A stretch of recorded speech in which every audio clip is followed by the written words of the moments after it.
Hello, my name's Graham White, and welcome to the Mirror of Life. Hi, I'm John O'Keefe. Hey, John. I think it's your turn to tell me what you've got in mind today. What I have been thinking about is starting points. If people sort of take a vague interest and say, in spirituality or personal development, where they can start from. Yeah, because they have to have the what's the word I'm looking for? Intent to do it. So there has to be something that triggers that intent to make them feel they want to go down that pathway. Yeah, well, the main thing that triggers that kind of intent is something's not working, some sort of discomfort with life. I know we say that the majority of people would think that. Mm. Yeah, that's the thing that motivates most people. So you have the intent to find another pathway in life and what to do with it, and then it's discovering how you need to do that. And as we've perhaps discussed in the early episodes about how we are molded to who we are, and a lot of that programming, for a word, or a lot of that learnt experiences don't always work for us. In fact, probably a lot of them don't. And things like religion and that are things to put your hat on, for want of a better word, or your coat on. And that is a set range of beliefs which you then buy into. Now, you may, for example, why you feel uncomfortable because you feel uncomfortable about going to the church you're in, or whatever it may be. I'm just using simple examples here. So the question is then, what do you do about it if you find this discomfort? How do you find the trigger, for want of a better word? Well, the first thing I think is that you start by considering, is there something better? Is there a better way of being? And the two main, what do you say, I was going to say pathways, but orientations or belief systems even are. One is that, I hear this expression, oh, he's highly evolved. Now, that's a wrong use of the word evolution. What it's saying is that I am this way and I can develop myself further. And the other idea is that spiritually or internally, we have an authentic self that is in touch with all of reality, and all the things that you're talking about is like mud caked on a jewel. Yeah, it's coloured the journey completely. So you view the journey in a different way to what you would do if you were free of that. And as we talked about last week about my gentleman I knew that lost all his memory at the age of 18 through illness and had to rebuild his life again from there. His life changed dramatically because of it. So most of us can't do that. So we have to find ways of finding what is the driver that gives us this thing. So also then the process, the pathway, the actions that you take, and for me it's to pick something that's outside your normal experience. I'm going to give you an example. I had the other day, somebody you know and I know, I was having a discussion with her about what she does, her writings, and I said, you're really talented, you really need to get into this and do it. And then she came up about friends or relatives of the family that basically, when she shared it with them, they basically put it down. And I said, well, that's their view. A prophet is never appreciated in his homeland. Yeah, so I said, you've got to think about, say, okay, well, why are they doing that? Why are they saying that?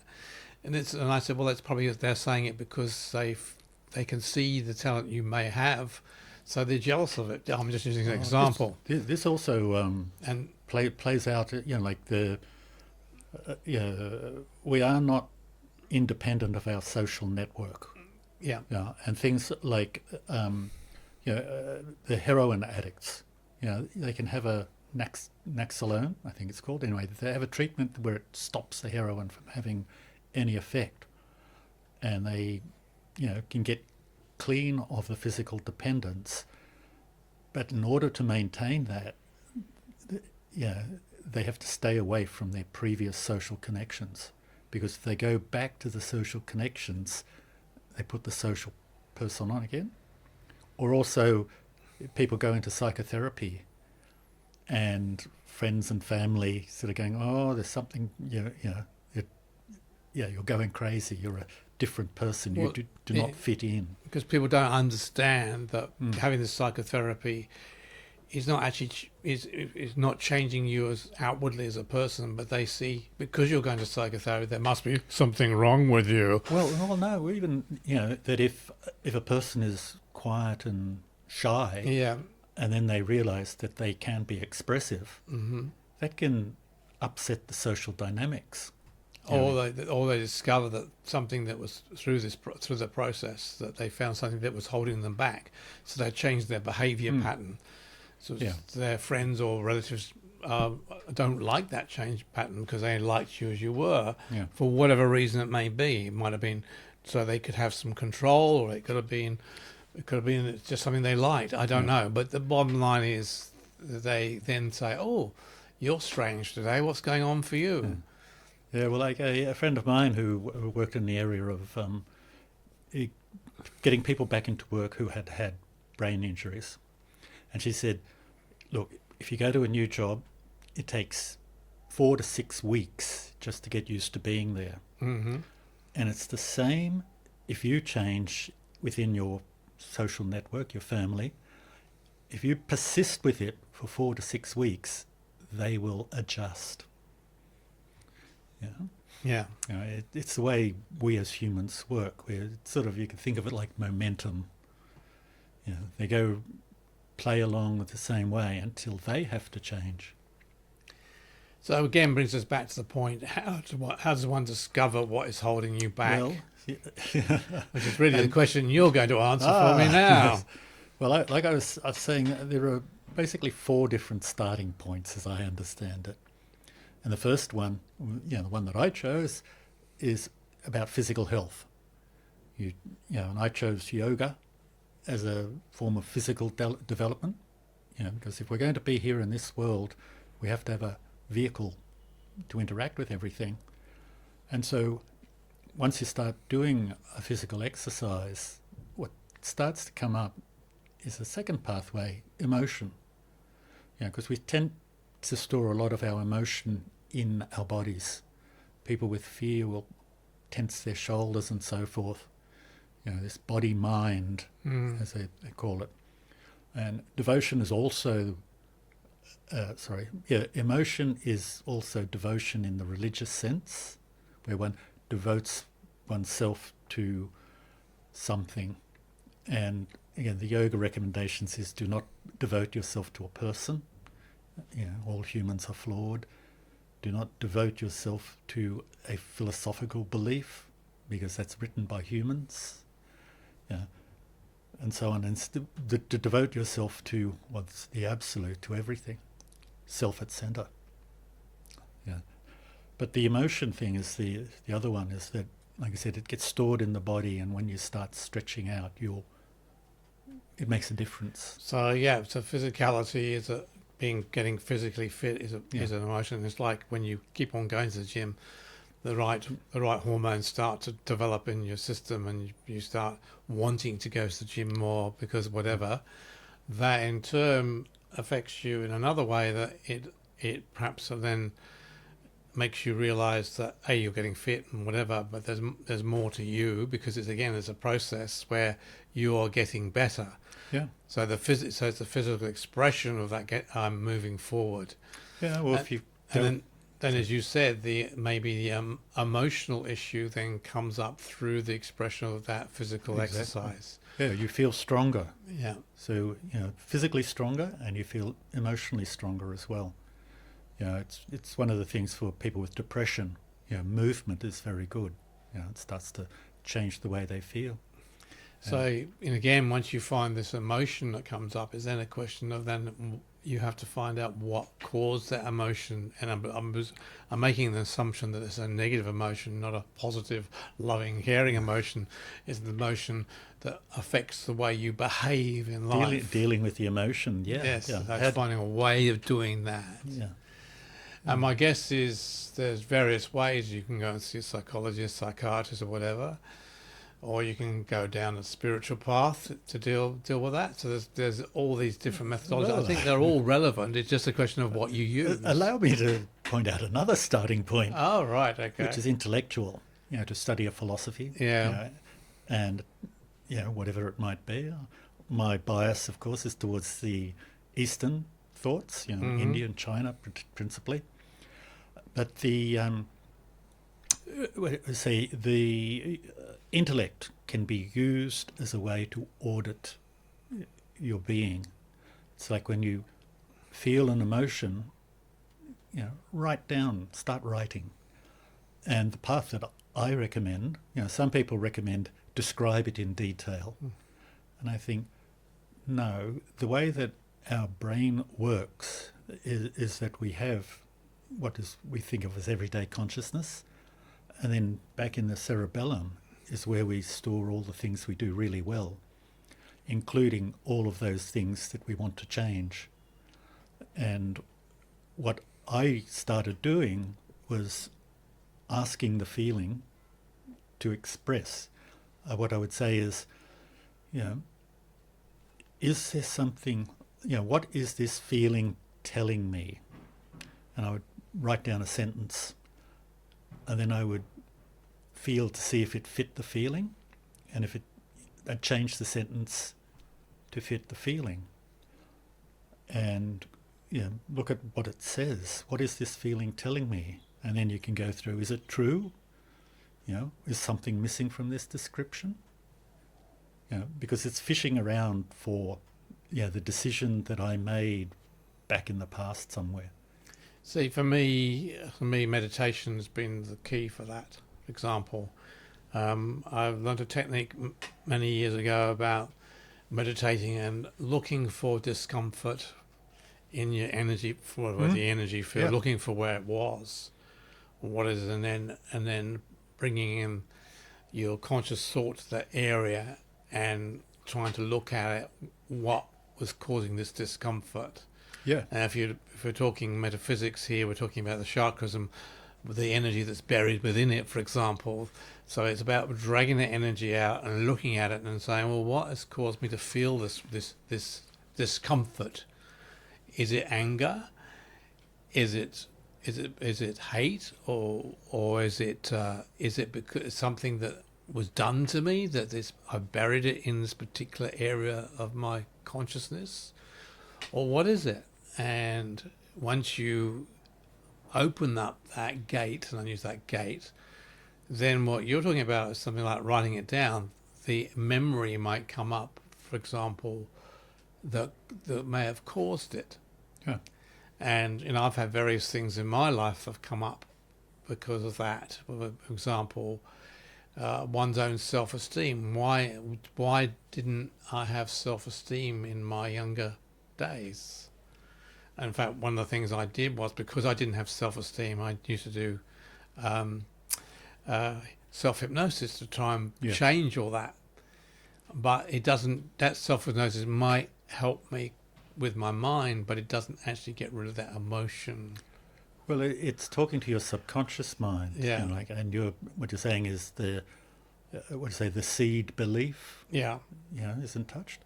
But what you're talking about, though, reminded me of in some of the Buddhist meditations, is to, if an emotion arises, you simply observe it. Do not actually interact with it at all, and particularly do not, think about it. Just observe, and the emotion will come up and dissipate. And speaking from a Western psychology point of view, what they're trying to do is called extinction, to actually disconnect the emotion from action. You might do that, but the emotion still exists within the subconscious mind. So, for example, you need to find out, if you find out what caused that emotion. Like, I'll give you an example. I'm dyslexic, and I was not good at school particularly. And I remember when I was basically in my early years, I think I was about about 5 or whatever is at that particular time, the family, and use the word family, was my brother, me, and my sister, and my mum and my father were driving to my grandmother's place, which is on the south coast of England. And I looked at the sign and I not misspelt it, but mispronounced it. Yeah. And my father castigated me on that. Yeah. And that has stuck with me forever. Like, basically telling you, you're no good at 5 years old because you can't read that. Yeah. Yeah. So that stayed with me. It helped my self-confidence. Another one I can give you is, this is nothing to do with that, is about inwardly we all have biases, for example, to other types of people. Now, and that's usually fed to you through your family or whatever. For example, if you're an Irishman and you lived in a Catholic place, the Protestants are no good, and vice versa. But this particular day, my dad was driving down a main road, going from where we used to live, and there's this coloured guy giving a thumb, looking for a lift, or whatever. And I said to my dad, "Oh, Dad, look, that man needs a lift. Can we give him a lift?" And he said to me, "No, we can't." I said, "Why not?" He said, "Oh, he's a gollywog and his head falls off." Oh, jeez. Now, I've never forgotten that. So that's something that he got ingrained, because, I consciously, that makes me realise why you get these biases, say, to another race. Yeah. And I know it's not right now, but that was his view, and I would have carried that for a long, long, long time. So I'm not giving you probably silly examples. Oh, no. But these things stick with you, and you have to come to terms with it. And it's about finding ways of dealing with that and moving out of that particular thought pattern. Yeah. What you were talking about there is dealing with the subconscious mind. Yeah. That's the habit mind. Yeah. That we ourselves programmed. And that's like in the example I was giving about writing stuff down and asking questions of myself. And I found that there was only one trick, as it were, for dealing with the subconscious mind. When you ask yourself a question, you accept the very first thing that pops up. And the temptation is to go, "Oh no, it can't be that. Oh, that's silly," or something of that sort. And I found that whatever it was, whatever I consciously thought about it, it was much better if I wrote down what that very first idea was, because it's the one most likely to be true. My point here is that you get this particular thing happens, and by bringing it up and then looking at the world in another way, because you're now an adult person, you can look at it and say, well, that isn't true. Yeah, well, this is what I meant before about, employing the neocortex. Yeah. Is this true? What is this actually based on? And an intellectual analysis. But, I think it must be really emphasised that intellectual analysis alone is not good enough. Something else I'll tell you about is I'm working with somebody doing some healing, and she had a mild pain on one of our lower chakras, and we were trying to come up, but while we were doing it, the memory came up of why the pain was there. The pain was there because her father used to lock her in a cupboard. Oh. And she was because she misbehaved. The punishment was to be locked in a dark cupboard and locked in there for a few hours. So that's why that pain stood there. So again, this comes up. Then you need to be able to remove that negative emotional reaction to it into something more positive. And what do you do it? You have to basically, in the spiritual sense, you have to forgive the father for doing it, because he knew no better, for want of better words, because that's the way he was brought up. Yeah. And again, that's again releasing that is a really tough call. Yeah, that's two things come there for me. One is forgiveness is a letting go. Yeah. Yeah. And the other one was the fourth place to start is what I'll call psychic powers, meaning abilities that are outside what we regard as normal in Yeah. a materialistic sense. And that might take the form of reading tea leaves, reading the tarot, feeling the energy field around the body, any of this kind of stuff. You know, working with crystals, just anything that appeals, that requires the mind to turn to the subconscious, to a deeper part of self for the answers of, you know, how to do it. You know, and that seems to be, you know, really what's one of the things that started your interest. Oh yeah, yes, yeah, because you realise that there's some underlying thing that's going on, and you don't know what it is. So you develop it and move it, and then you can apply it to other people. This is the other Yeah. that's the positive side. So when you work with people, or you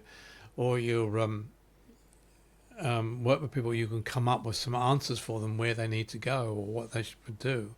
Now that's partly a psychic thing, but it's also part of knowledge. Exactly.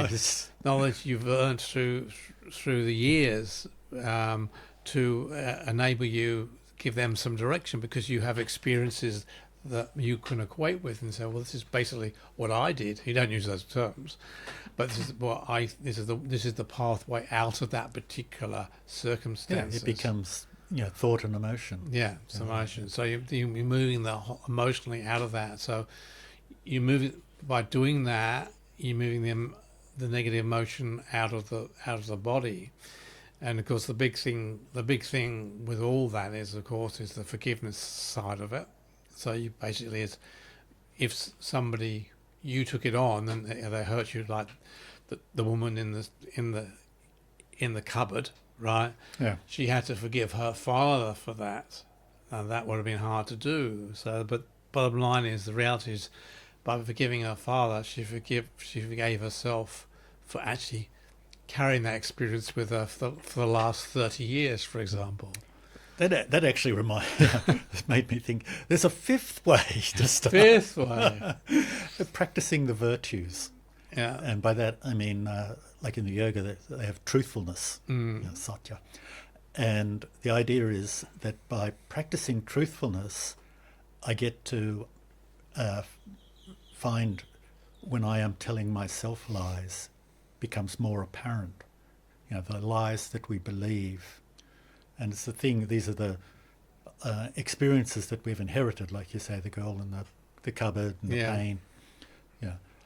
In the present day world, we can justify these things. But once we start realizing that a lot of the negative emotions we feel are based on lies that we believe.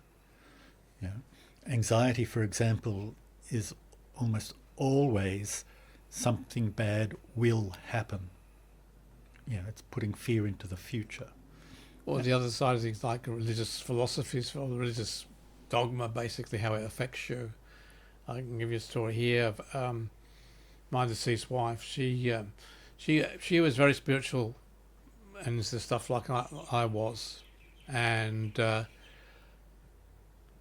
when she was diagnosed with cancer, and as it got worse and worse and worse, her religious beliefs from her childhood kicked in. Yep.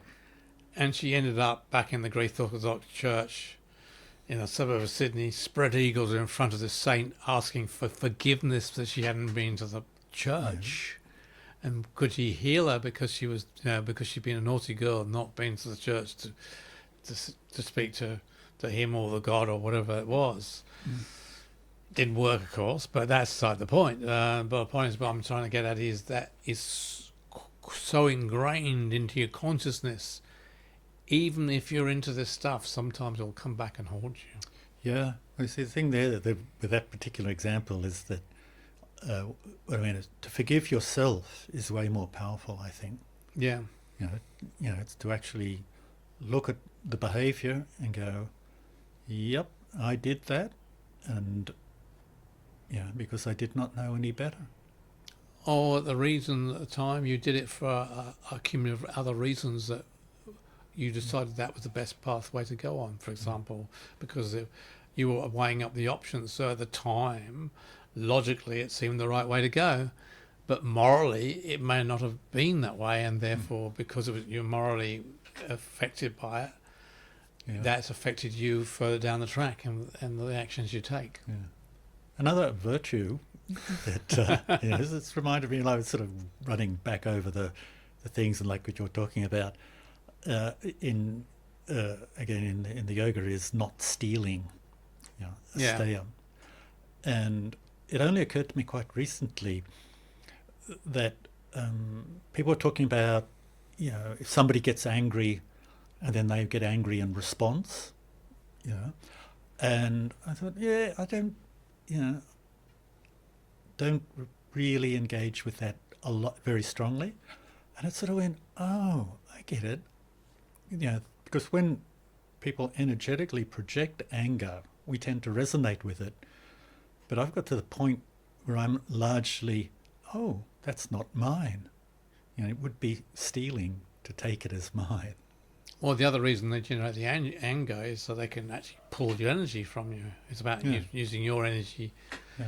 It's a bit like jiu-jitsu. You use somebody else's energy to chuck them over. So they get angry. They want you to get angry back to them because it's an energy thing. Yeah. Like I found that if I don't get angry back, they're doing all the work and they get tired. Yeah, I found the same thing. I remember road rage is a good example of that. I think I mentioned this before in one of our other podcasts. I was driving along and through the tunnel going from the airport, Sydney airport and whatever, and this guy right up my backside, and I was doing the speed limit 80, I think it was at the time. Yeah. I think it is still. And he was right by me. He was flashing his lights and moving and trying to get past me. And I wasn't in the outside lane. I was in the inside lane, the slow lane. And the traffic was very heavy. And he was and then when he passed me and drew up and down his window and started swearing at me because we're stagnant in the traffic, like going like this. And I just turned around and I said, "I'm sorry you had such a bad day today. I hope you feel better when you get home."